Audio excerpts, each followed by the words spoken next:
Dia 26/11/2025, hoje quarta-feira, o horário é 18h50,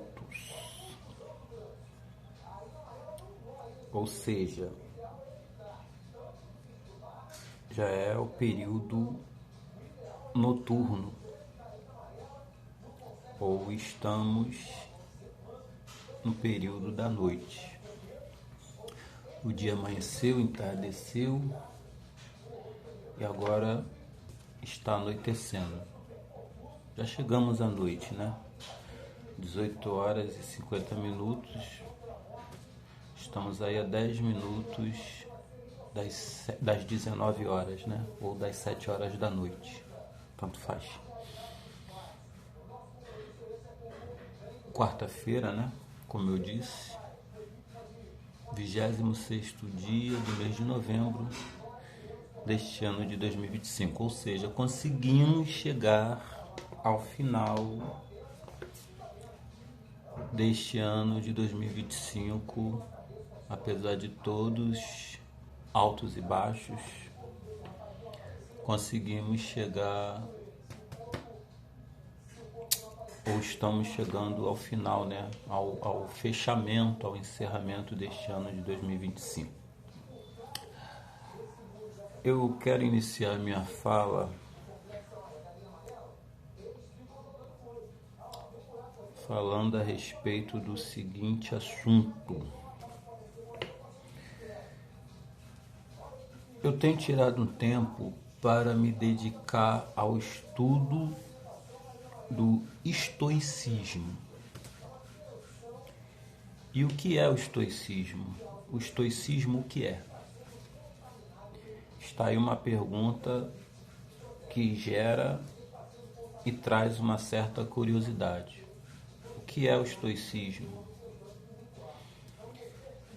E eu tenho aprendido, eu vou aqui resumir, para não ficar um bate-papo muito longo, que eu ainda tenho que entrar em outras questões aqui, que estão ligadas a esse assunto do estoicismo, para passar para todos vocês. Então, para não ficar muito longo essa nossa conversa aqui, eu vou dar uma resumida aqui rápida sobre o que é estoicismo. O estoicismo é uma escola filosófica que trabalha a filosofia de vida, conceitos filosóficos ligados à filosofia de vida. O que seria isso? Estilo de vida, que te ajuda no aprimoramento e aperfeiçoamento do desenvolvimento da sua vida. Então, o estoicismo é uma escola filosófica antiga que ensina a busca pela felicidade através da virtude e da razão, focando, dentro desses conceitos filosóficos, no que se pode controlar, pensamentos e ações, e, ao mesmo tempo, aceitando que não se pode mudar. Então, essa filosofia propõe que a resistência, o autocontrole e o equilíbrio são alcançados ao focar em atitudes virtuosas como a sabedoria, coragem, moderação e justiça. Então isso ajuda no aprimoramento e no desenvolvimento de cada um de nós seres humanos. Deixa eu lembrar de outra coisa aqui. O estoicismo, ou essa filosofia que existe dentro do estoicismo, propõe que a resiliência, o autocontrole e o equilíbrio, eles sejam alcançados, tá?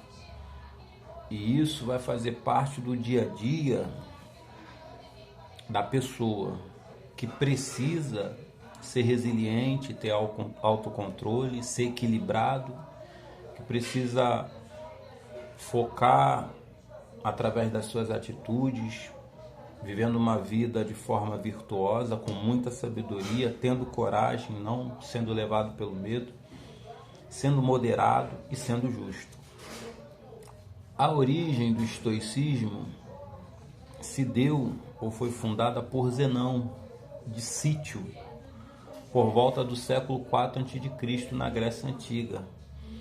E isso teve grande influência de Roma, entendeu? Houve grande influência do Império Romano, isso na Grécia Antiga. Então, voltando aqui, o estoicismo, né, foi fundado por Zenão de Cítio por volta do século IV a.C., na Grécia Antiga, com grande influência de Roma. O foco principal do estoicismo é desenvolver a força interior e a serenidade para viver bem em um mundo imprevisível. Virtudes fundamentais do estoicismo: sabedoria, justiça, coragem e moderação. Entendeu? São esses 4 pilares que fazem parte do estoicismo, ou é a base do estoicismo, onde o estoicismo está alicerçado. O estoicismo ensina o que controlar e o que não controlar. O que controlar? Nossos pensamentos, nossas reações, nossas escolhas e nossas ações. O que não devemos controlar? Opiniões dos outros, opiniões alheias, riqueza, saúde, fama e eventos externos. Quando eu falo de riqueza, riqueza na vida do outro. Saúde, saúde na vida do próximo. Fama, fama na vida das pessoas que estão à sua volta. E eventos externos, que estão ligados às pessoas que te rodeiam, que te cercam, que você convive com ela nesse tempo atual e presente da sua vida. Objetivo do estoicismo: alcançar a eudaimonia. Esse nome é meio complicado, tá? Vou falar devagar. Alcançar a eudaimonia, ou eudaimonia. Tem nada a ver com demônio não, tá, gente? É eudaimonia. Parece que essa expressão eudaimonia lembra um pouco a palavra demônio, mas não tem nada a ver com demônio não. Eudaimonia é uma coisa, demônio é outra. Está falando de estoicismo. Então, o objetivo aqui do estoicismo é alcançar a eudaimonia, ou seja, o que é isso? A felicidade e a autorrealização, por meio da virtude, da razão e da aceitação daquilo que não está ao nosso alcance. Princípios chaves do estoicismo: aceitar o destino, amor fati, amar e aceitar o que acontece na vida sem resistência, pois faz parte da ordem natural das coisas. Ou seja, quando você está vivendo uma situação em sua vida, e aqui a gente tem pontos e contrapontos, né, dentro de pensamentos estabelecidos por algumas pessoas. Tem gente que não aceita muito isso aqui. Eu não devo aceitar, eu não aceito o que acontece na minha vida. É de direita a pessoa pensar assim: eu não acho correto que isso que está acontecendo na minha vida, eu devo passar por isso nesse exato período da minha vida, nesse exato momento. Mas a gente tem que entender que, de repente, né, quando você ama e aceita o que acontece na sua vida, seja de bom ou de ruim, para o bem ou para o mal, você tem que ter uma visão, como eu posso te explicar, mais aprimorada, mais apurada, para enxergar o propósito que aquela situação, seja ela boa ou ruim, ou para o bem ou para o mal. Você tem que entender qual é a lição, o ensinamento que Deus, através da vida e da situação ou situações, Ele está querendo que você aprenda. Porque tem seres humanos, a maioria de nós seres humanos, não aprendemos de imediato, logo na primeira vez. Tem gente que tem que quebrar a cara a primeira, a segunda, a terceira, a quarta, a quinta, e só vai aprender lá na 35ª vez. Tem gente que já aprende de imediato. Outros, o aprendizado é meio lento, é meio assim, devagar. Então, por isso que eu penso que as situações que acontecem em nossa vida, volto a dizer, sejam elas boas, ruins, para o bem ou para o mal, né, elas servem para nos trazer um ensinamento e um aprimoramento de conhecimento, sabedoria e aperfeiçoamento, para que você se torne um ser humano melhor. Ninguém sai do ventre materno sendo sabedor e dono de toda a verdade.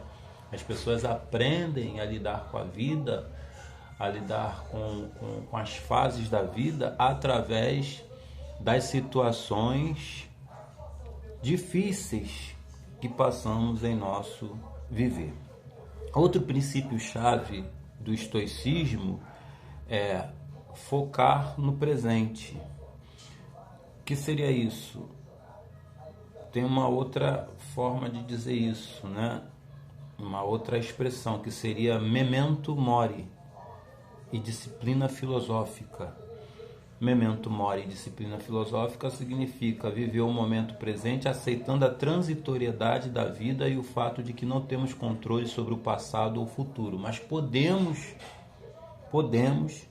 melhorar a nossa vida nesse tempo de hoje, nesse tempo de agora, em nosso presente atual. E um outro princípio-chave que também temos dentro do estoicismo é a arte de não ser ferido. Que é isso? É entender que a nossa mente, que torna um evento doloroso,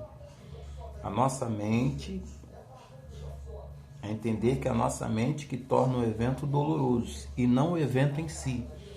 Ou seja, o processo que tu está vivendo, às vezes ele é doloroso porque a sua mente se prende àquilo e gera em você uma precipitação, uma angústia, uma tristeza, uma dor, a qual você fica preso absorvendo aquilo e não para entender que todo evento doloroso, toda situação ruim, como também situação boa, situações alegres ou tristes, seja lá qual for, mas como nós estamos falando de evento doloroso, então seria algo ruim.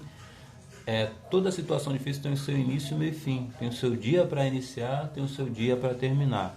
A gente não tem o poder de saber o dia que vai terminar. A gente sabe o dia que começa porque a gente se depara com a situação.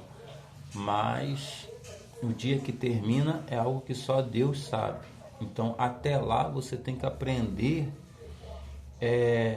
separar isso. Não ficar muito preso à situação, mas procurar administrar a situação tendo sabedoria para lidar com ela. Revelação atual, e aqui eu fecho esse resumo rápido sobre o estoicismo, para eu dar continuidade aqui na segunda etapa do nosso bate-papo. O estoicismo continua sendo praticado por sua relevância em lidar com o estresse e a ansiedade. Cara, isso aqui é muito forte, isso é muito bom de tocar nisso aqui. O mal do século hoje, 21, se chama depressão, estresse e ansiedade. A gente está vivendo um tempo onde a gente conhece aí várias situações de pessoas que estão passando ou tiveram ou têm crise de ansiedade. Então, assim, a gente entende que são essas situações, né, que estão fazendo o ser humano muitas das vezes perder o controle da sua vida. Existem outras situações, mas essas são as principais: estresse, ansiedade e o pior de todos, depressão. Uma coisa que a gente tem que saber entender, tá? Eu não ia tocar nessa questão da depressão não, mas como eu entrei nesse assunto aí, eu vou dar só uma pincelada aqui sobre essa questão. Depressão, ela não como eu posso dizer, é porque o ser humano ele tem a mania de espiritualizar as coisas. As pessoas acham que depressão é uma manifestação demoníaca, que está ligado a espíritos ruins, a espíritos malignos. Eu respeito quem pensa assim, porém não concordo. Depressão não é manifestação demoníaca. Por muito tempo, nós, evangélicos, acreditamos que fosse uma manifestação demoníaca, que fosse algo enviado por espíritos ruins, pela parte do diabo, de Satanás e por aí vai. Mas estudos dentro da ciência da medicina comprovam que qualquer um de nós podemos ficar depressivo. E a depressão ela tem vários níveis. Eu conheço, tá? Eu vi na igreja a qual fiz parte, numa denominação metodista wesleyana, um amigo, mestre da palavra, cara brabo, até hoje o cara prega muito, ele superou isso. Eu vi o amigo pregando, ministrando, porém, depois, com muito tempo, ele não queria reconhecer isso, e ele reconheceu em cima do altar que era um cara depressivo. Ele estava com depressão. Então a depressão, ela é silenciosa, tá? Ela é silenciosa. Tem gente que está depressivo e não sabe, entendeu? Há situações que podem levar você a ter um nível de estresse, um nível de ansiedade, um nível emocional, atingir um pico e dali aquilo se tornar uma depressão. Então é muito importante a gente ter esse entendimento, tá? Que a depressão ela é uma doença, ela não é algo maligno, no sentido que eu falo aqui, demonizar, espiritualizar, que é uma coisa, é um demônio. Não, a igreja por um tempo tratou dessa forma. É um demônio. Não é. É uma doença. E todos, seja evangélico ou não evangélico, católico, seja independente da sua crença, da sua fé, todos nós podemos ter depressão, tá? Então, sendo assim, a gente fecha aqui esse ponto sobre o que é estoicismo. Eu já passei para vocês aqui o que é estoicismo, então já fechei isso aqui. Agora eu quero entrar aqui num conceito do estoicismo. Existem vários conceitos, mas eu quero entrar aqui num conceito de estoicismo que eu ultimamente estou praticando em minha vida. E eu quero compartilhar com vocês porque eu achei isso muito interessante. Eu já gravei um vídeo falando sobre isso. E hoje eu volto aqui para falar sobre isso novamente, só que de uma forma mais resumida, porque eu ainda vou, 19 horas e 7 minutos, eu ainda vou treinar e eu não vou ficar aqui falando o tempo todo, até porque esse bate-papo tem início, meio e fim, e eu não vou ficar aqui o tempo todo falando com vocês. Mas depois vocês vão lá, vão achar esse vídeo lá no meu canal e vão ter a oportunidade de deixar sua opinião, seu argumento. Claro que nem todo mundo dá para responder, tá? Não tem como. Mas é interessante, seja a crítica construtiva, boa ou ruim, falando até contra o que eu estou falando aqui, beleza, pode deixar lá que a gente vai dar uma olhada. Então, eu quero compartilhar com vocês aqui, rapidamente, um dos conceitos do estoicismo que me chama muita atenção e que ultimamente eu tenho colocado em prática na minha vida, em áreas, setores e campo do meu ver, e tem dado certo, inclusive na vida profissional. E um dos conceitos é esse aqui, guarda isso: o externo não destrói o interno. O externo não destrói o interno. O que seria o externo? Quando eu falo o externo não destrói o interno, isso é um conceito filosófico do estoicismo. O externo não destrói o interno. O externo é aquilo que está à sua volta. É aquilo que está em volta de você, ao redor de você, próximo de você, fora de você. Por isso que esse conceito é explicado assim: o externo não destrói o interno, ou seja, o que está em volta, o que está fora, o que está ao seu lado, o que está ao seu redor não tem poder de te destruir. Destruir o quê? O interno. O que seria o interno? O interno seria você, a sua pessoa, né? A gente sabe que o ser humano é formado por um espírito, alma e corpo, né? Nessa ordem, espírito, alma e corpo. Então, quando eu digo o externo não destrói o interno, eu estou falando o externo não tem poder de destruir o que está interno, o teu espírito, a tua alma e até o teu corpo. Porque para o teu corpo funcionar, ele depende da tua mente, ele depende do teu pensamento, ele depende do teu coração, do teu cérebro. Então, situações externas não podem destruir a sua mente, o seu coração, o seu ser, o seu interior, o seu psicológico, o seu emocional, o que você sente, o seu cérebro. Por que o externo não destrói o interno? E quando a gente entende isso, a gente entende que uma pessoa que coloca isso em prática em sua vida, ao ponto de entender que situações externas não podem destruir ele internamente, é porque essa pessoa já se blindou, blindou a mente, blindou o seu espírito, blindou a sua alma, blindou o seu corpo. Pô, mas como é que funciona essa blindagem? Cada um tem a sua forma de se blindar. Uns oram, uns lê a Bíblia, outros vão na missa, outros vão conversar com o padre, outros vão conversar com o pastor, outros vão numa reunião, numa igreja 3 vezes ao dia, 2 vezes ao dia, 1 vez ao dia, outros vão no monte, outros compram um livro bíblico, um livro de alguma igreja, outros vão para o seminário, outros vão para a faculdade. Ou seja, você mantém a sua vida se desenvolvendo. Quando você ocupa a sua vida ao ponto de estar independente do que você está passando, do que está acontecendo à sua volta, isso é o externo. As crises existenciais, crise financeira, crise econômica, crise na vida profissional, né? Desemprego no Brasil, essas coisas todas, o salário que não dá. Quando você não deixa essas coisas te afetarem, enfermidade, problema, crise familiar, crise no relacionamento, crise com a mulher, crise com a namorada, com o namorado. Quando você não deixa nada disso te afetar, você coloca em prática esse conceito: o externo não destrói o interno. Aí, continuando aqui, por que o externo não destrói o interno? Aí a gente entra dentro dessa explicação.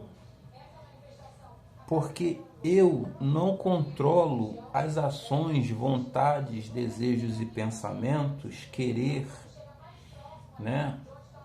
Emoções, opiniões, a forma como vive a outra pessoa. Eu não tenho esse poder. Porque quando eu digo aqui que eu não controlo ações, vontade, desejo, pensamento, querer, opinião, a forma como vive outras pessoas, o que é do outro, isso é o externo. Isso é o que está à sua volta. Você não tem poder de controlar o que a pessoa faz, a vontade da pessoa, a ação, o desejo do ser humano à sua volta, da sociedade, o pensamento que a sociedade tem, o querer de quem está do seu lado, entendeu? A opinião, a forma como os outros vivem, o que eles falam a respeito de você, de outras pessoas, a respeito da sua vida, da vida de outro. Isso é o externo. Então essas coisas não podem te destruir, porque você não controla isso, você não tem esse poder. Mas aqui que está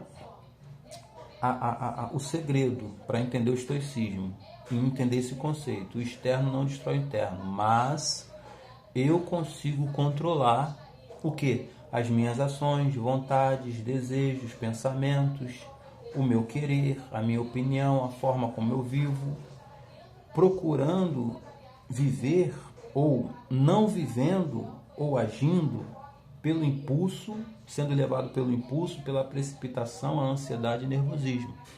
Então, você consegue controlar as suas ações, as suas vontades, os seus desejos, pensamentos, porque é interno, é o que está em você. Isso mostra quem você é, isso revela o ser humano que você é, isso mostra a pessoa que você é. Então você consegue controlar suas ações, suas vontades, seus desejos, seus pensamentos, seu querer, a sua opinião, a forma como você vive. Você não se deixa se levar ou não vive ou não age pelo impulso, pela insegurança, pela precipitação, ansiedade e nervosismo. Inclusive, eu sou um tipo de pessoa que quando dá, né? Nem toda hora dá para fazer isso, mas quando dá, volta e meia, de madrugada ou de manhã, antes de iniciar as tarefas e deveres do meu dia a dia, eu procuro estar orando a Deus. Então eu falo com Deus para nunca deixar eu agir pelo impulso, porque eu já fui muito de agir pelo impulso, pela insegurança, pela precipitação e quebrei minha cara. E paguei um preço caro por isso. Então quando você age pelo impulso, pela insegurança, pela precipitação, pela ansiedade, pelo nervosismo, você quebra a cara e quebra feio. E eu vou te falar, cara, é um preço muito alto que se paga. Não vou mentir porque eu já passei por isso, eu sou prova viva disso. É um preço muito alto, muito dolorido, muito dolorido. Você perde pessoas, você perde bens, sua vida financeira, mano, a sua vida financeira fica um trapo, fica um lixo. Para você recuperar, é uma prova. E eu não estou falando nada de espiritual aqui não, estou falando de coisas básicas da vida do ser humano, tá? Eu não estou falando nada de espiritual, não estou falando aqui que é Satanás, que é demônio, influência maligna, não. São erros que nós cometemos ao longo da nossa trajetória. Mas a gente dá graças a Deus que Deus permite que a gente, ao longo da desenvoltura e desenvolvimento da nossa vida, a gente consiga amadurecer, rever os conceitos, como tem até um trecho bíblico que eu gosto muito, está lá no livro de Isaías, que diz assim: voz do que clama no deserto, endireitai as vossas veredas. Então chega um momento que você começa a clamar nesse deserto, que fica, a sua vida fica um deserto, né? E deserto é um lugar que não tem nada. Deserto é um lugar que falta as condições necessárias para a sobrevivência e desenvolvimento da vida humana. Viver no deserto ninguém quer viver. Vê se alguém quer morar no deserto. Por quê? Lá você passa por provação e privação. O que é provação? Dificuldade. Privação, falta daquilo que é necessário para o desenvolvimento da sua vida. Então, é muito ruim, cara. É muito ruim. Então, eu peço a você que não vá por esse caminho. Não haja pelo impulso. Não viva pela insegurança. Não se precipite. Não seja ansioso. Controle essa ansiedade aí. Entendeu? Esse nervosismo. Fica calmo. Porque é como eu disse, toda situação ela tem um dia para começar, mas tem um dia para terminar. Ninguém fica passando por dificuldade para sempre. Vai por mim. Toda guerra tem seu início, meio e fim. Toda batalha tem o seu dia para começar e o seu dia para terminar. E essa dificuldade na sua vida também está com dias contados. Uma hora isso vai acabar. O que eu faço? Mantenha calma, respira fundo, tente viver um dia de cada vez, tenha fé, que é o primordial, e você vai chegar lá. Vamos lá e eu fecho aqui. Outra coisa por último, para eu fechar esse assunto aqui e entrar na conclusão. Outra coisa por último, que está ligado ao estoicismo. E isso tem tudo a ver com a palavra relacionamento. Porque somos seres, Deus nos criou como seres associáveis. Tá? O ser humano é um ser que se associa. Ele é um ser social. Ele é um ser associável. Ele se associa, ele faz aliança, né? Ele não é um ser que fica excluído, isolado, não. Deus fez você para você ser uma pessoa que possa se associar ou fazer alianças com outras pessoas. Então, outra coisa por último aqui é relacionamento ou relacionamentos, seja ele lá qual for. Não sei qual tipo de relacionamento, mas existe vários tipos de relacionamento. Então, relacionamento, seja ele lá qual for, aí isso aqui já está mais ligado para uma vida a dois, né? Você que tem um namorado, moça, você que tem uma namorada, jovem, moço, rapaz, você que é casado, você que está conhecendo alguém. O estoicismo também aplica esse conceito para a vida de pessoas que estão se relacionando para adquirir um casamento, um namoro, um noivado futuramente, ou até no teu trabalho, um relacionamento profissional, uma amizade, né? Na sua vizinhança, no seu hall de pessoas da sua intimidade, de conhecidos, né? Pessoas íntimas do seu dia a dia.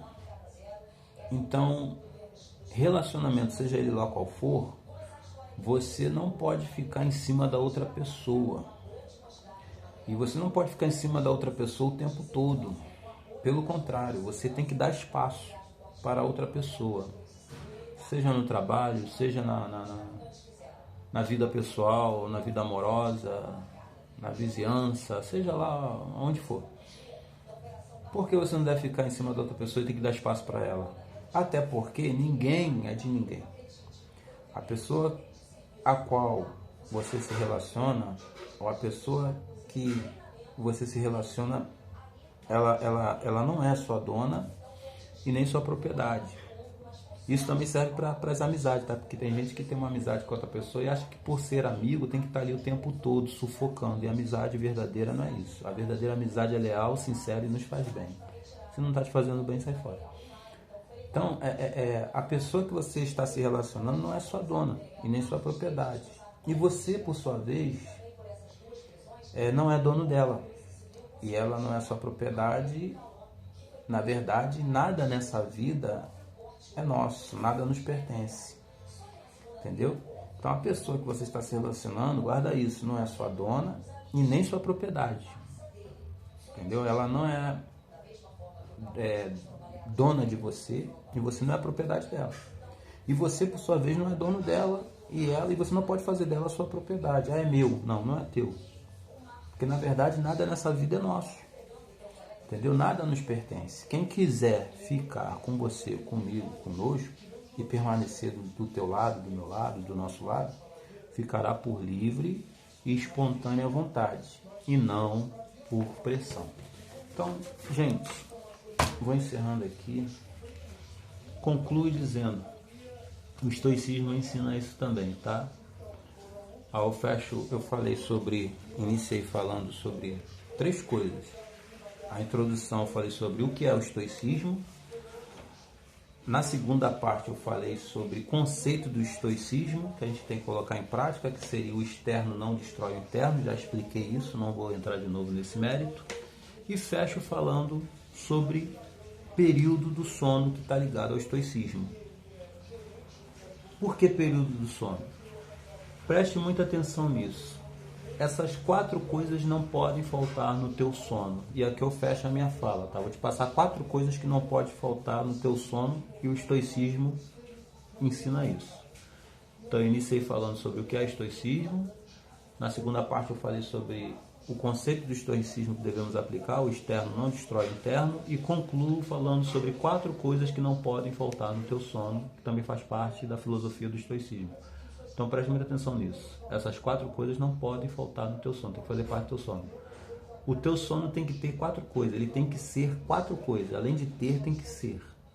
Primeiro, teu sono tem que ser reparador. Você tem que ter um sono reparador. O que é isso? Um sono que conserta você enquanto dorme. Do cansaço do dia a dia, entendeu, Visão? Segunda coisa, o teu sono tem que ser revigorador. O que é isso? É um sono que dá nova força para você enquanto dorme. Porque você, nas atividades do teu dia a dia, ou no teu dia, você gastou força, energia. Perdão. Então, quando a gente fala de ter um sono revigorador, você tem que, dentro do período do sono, ter essa manutenção do teu sono te revigorando, dando nova força para você enquanto você dorme, para você poder encarar o dia seguinte. Terceira coisa, ou penúltima coisa, o teu sono tem que ser renovador. Que é isso? Que renova e torna novo você e suas forças. Então, enquanto você está dormindo, haverá ali uma manutenção de renovação, tornando você novo e renovando novamente as suas forças para que você possa encarar o dia seguinte feliz, contente e vá com fé em Deus para a sua batalha. E por último, o teu sono tem que ser restaurador. O que é isso? É um sono que dá energia, que te reanima ou te fortalece enquanto você dorme. Então tá aí, 4 coisas que não pode faltar no teu sono, e eu fecho aqui falando para você sobre esse assunto. 4 coisas que o teu sono tem que ser: reparador, revigorador, renovador e restaurador. Pessoal, fiquem com Deus. É bom falar com vocês, mas como eu disse, tudo tem o seu início, meio e fim. Então até o próximo bate-papo. Acompanhe a gente lá, tá bom? E qualquer coisa, deixa os comentários lá que depois a gente responde quando tiver tempo. Um abraço desse que vos fala, Enos Dom. Tchau.